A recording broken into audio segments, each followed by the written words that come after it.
James, my cereal. You can catch me the Direct from Monist. Shout out to the Monist gang. Okay, cool.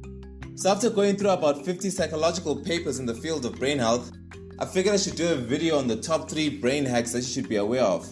Okay, so the first one is an ancient truth that humans have known for years. This truth is that the people you surround yourself with are mad important. Research done by Dr. Moran Kerf shows that when you talk to someone, at some level your brain starts to synchronize. So if we were to take a brain scan of the 2 individuals having a long-winded discussion, their brain will look more alike than comparing them to people they're not talking to. So for example, brain pulses line up. Certain areas of the brain shut down or lower in activity, while other areas of the brain increase, and they synchronize. So you synchronize with the people you hang around with. So if you hang around with people with a negative view of the world 24/7, you're more likely to activate parts of the brain that controls anxiety, fear, such as the amygdala. And there's a lot to learn from this. So if you want to be funny, hang around comedians.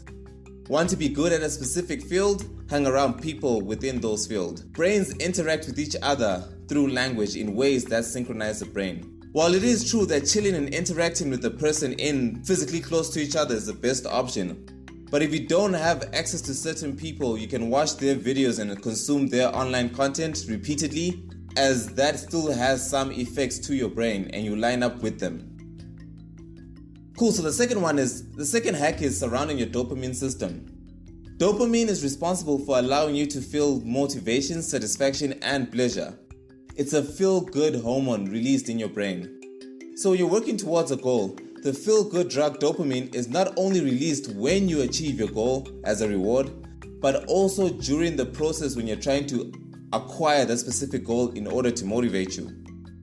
Knowing this is a hack because you can train your brain to put emphasis on releasing the feel-good drug dopamine during the process of acquiring that goal to motivate you to be more effective, more efficient, more productive. Now, before I tell you how to do that, I have to first tell you why you need to do that. In neuroscience, there's something called reward prediction error.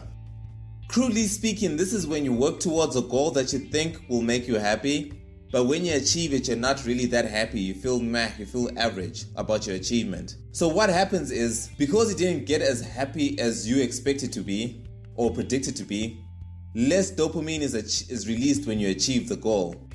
Meaning your dopamine/motivational levels baseline drops. So whenever you're working on your next goal, you're working from a lower baseline of dopamine, sabotaging your success rate as you'll be less motivated to achieve the next goal. So how do you avoid this prediction error?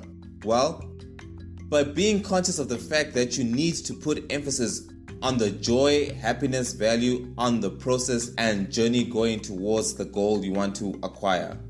Celebrating the small wins with family and friends, getting dopamine spikes on the way when you celebrate these small wins. Write your small wins down in gratitude on your gratitude list.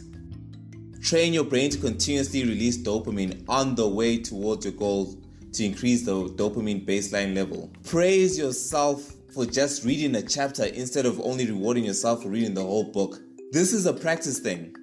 But if you master celebrating the small steps and releasing dopamine in the small steps and take it across all your habits, you'll be neurochemically hardwired to do better and more likely to complete your current goal and have a better reference point to complete the next goal. And I did a video on the science of happiness which may give a better, deeper perspective on this. I'll leave it in the description. This hack has helped me in my career, where the level of skills required is always above the current level of skills you have. So there's always a constant need to level up in my career. And this hack helped me not to be discouraged, but to enjoy the process of always moving forward. Okay, the third hack is journaling. If you're still traumatically triggered by a specific life event that has happened to you, then you should be journaling. Write it all down in grave detail. Go through all the motions as healing's on the other side of those tears.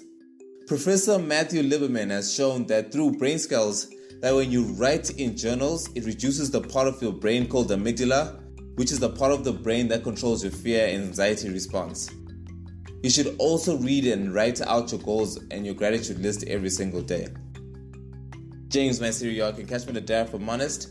I have a $2 donation link in the description if you want to support the channel, or you can buy an NFT. If you can't monetarily support the channel, a like and a comment will go a long way. Blessings.